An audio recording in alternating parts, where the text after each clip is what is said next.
MD Rifat লিখেছেন, আমার বাবা আমার সাথে 2 বছর যাবৎ কথা বলেন না, কারণ ছোটোখাটো একটা বিষয় নিয়ে ঝগড়া হয়েছিল। আমি তার পা ধরে ক্ষমা চেয়েছি, তবু তিনি ক্ষমা করেননি। এখন আমার করণীয় কী?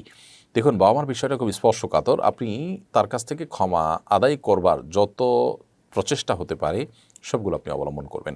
আপনি তার কাছে ক্ষমা চেয়েছেন, তিনি ক্ষমা করেননি, এখানে আপনার ক্ষান্ত হয়ে যাওয়া উচিত নয়, এবং এটা দায়ের ব্যাপার না যে আমি দায় সারলাম, বরং এটা আপনার ঠেকা যে আপনি বাধ্য তার কাছ থেকে ক্ষমা আদায় করে নিতে। এটা খুব ডেঞ্জারাস ব্যাপার।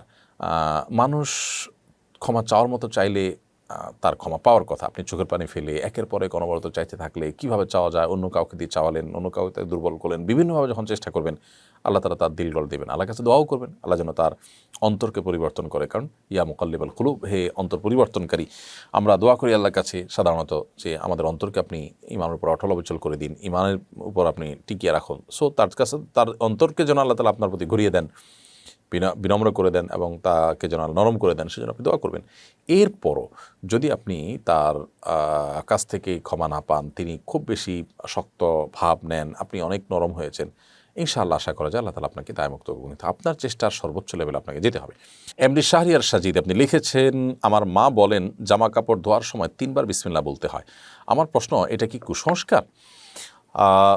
জামা কাপড় ধোয়ার সময় বিসমিল্লাহ বলা কুসংস্কার এ অর্থে নয় যে কোনো ভালো কাজ করার শুরুতে আমরা বিসমিল্লাহ পাঠ করব। অতএব জামা কাপড় ধোয়া, একটা অপবিত্র কাপড়কে পবিত্র করা, অপরিচ্ছন্ন কাপড়কে পরিচ্ছন্ন করা, এটা অবশ্যই ভালো কাজ। অতএব এটা শুরুতে বিসমিল্লাহ বলাটা সে অর্থে ঠিক আছে।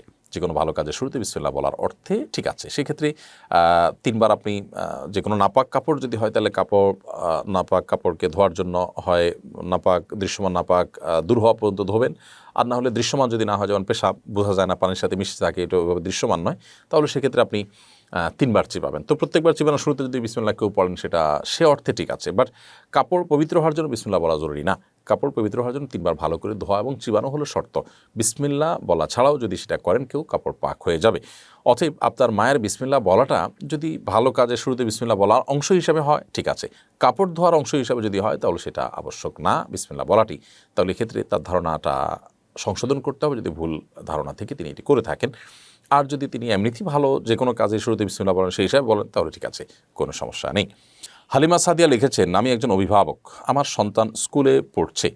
দেখলাম সেক্স এডুকেশনের নামে পাঠ্যপুস্তকে এরকম কিছু বিষয় আছে যার কারণে শিক্ষার্থীরা লজ্জাশরম বিষয়টা থাকবে না, শিক্ষার্থীদের লজ্জাশরম বিষয়টা থাকবে না। ছেলে মেয়েদের মধ্যে বন্ধুত্বের নামে একান্ত ব্যক্তিগত বিষয় আলাপ করতে উদ্বুদ্ধ করা হয়েছে। এ নিয়ে দুশ্চিন্তে আছি, পরামর্শ দিয়ে বাধিত করবেন। দেখুন, আমি পরিষ্কার করে বলতে চাই, আমাদের শিক্ষা কারিকুলাম যদি এরকম ধ্বংস করতে থাকা হয় এবং কোনোভাবে এগুলোকে পরিবর্তন করা না হয়, তাহলে সেক্ষেত্রে এরকম শিক্ষা প্রতিষ্ঠানে বাচ্চাকে শিক্ষিত করার চাইতে বাসায় বসিয়ে রাখা বা বাসায় আপনার হোম স্কুলিং করাটা অনেক বেশি গুরুত্বপূর্ণ হবে, এবং প্রয়োজনে বিকল্প শিক্ষার পথে আমাদেরকে হাঁটতে হবে। কোনো অবস্থাতেই আমাদের সন্তানদের ঈমান আমল নষ্ট হতে পারে সেরকম পথে যাওয়ার কোনো সুযোগ নেই। নিজে হাতে নিজের সন্তানের জীবন ধ্বংসের পথে যাওয়া আমাদের জন্য জায়েজ নেই। এবং আমাদের এই প্রিয় মাতৃভূমিকে যারা ধ্বংসের দ্বারপ্রান্তে নিয়ে যাচ্ছে, এই জায়গাটাতে আমাদের প্রত্যেকটা মানুষকে সোচ্চার হতে হবে, আন্দোলন করতে হবে এবং মুখ খুলতে হবে। আল্লাহ তাআলা আমাদেরকে এ ধরনের ভয়াবহ ষড়যন্ত্র থেকে আমাদের প্রজন্মকে হেফাজত করুন। বাবা মা হিসাবে আমাদেরকে দায়িত্বশীল ভূমিকা পালন করার তৌফিক দান করুন। এমনি লোমান হোসেন বিজয় আপনি লিখেছেন, কিভাবে আল্লাহর হেদায়েত পাবো? আল্লাহ সুবহানাহু ওয়া তাআলার কাছে হেদায়েত কামনা করতে হবে। আমরা প্রত্যেক রাকাতে সূরা ফাতিহাতে ইহদিনাস সিরাতাল মুস্তাকিম পড়ি, আল্লাহ আপনি আমাদেরকে সিরাতাল মুস্তাকিমের পথ দেখান। সেই দোয়াটা আমরা অর্থ সহকারে বুঝে আল্লাহ তাআলার কাছে কামনা করব হেদায়েত। সেই সাথে হেদায়েত প্রাপ্তির জন্য আমাদেরকে চেষ্টা করতে হবে, হেদায়েতের পথে যাওয়ার চেষ্টা করতে হবে, সত্যানুসন্ধানী হতে হবে। আল্লাহ সুবহানাহু ওয়া তাআলা বলেছেন, ওয়াল্লাযীনা জাহাদু ফিনা লানাহদিয়ান্নাহুম সুবুলানা, যারা আমার পথে চেষ্টা করে চলার, আল্লাহ বলেছেন আমরা অবশ্যই আমি তাদেরকে আমার পথে আসার হেদায়েত দিব বা পথ দেখাবো।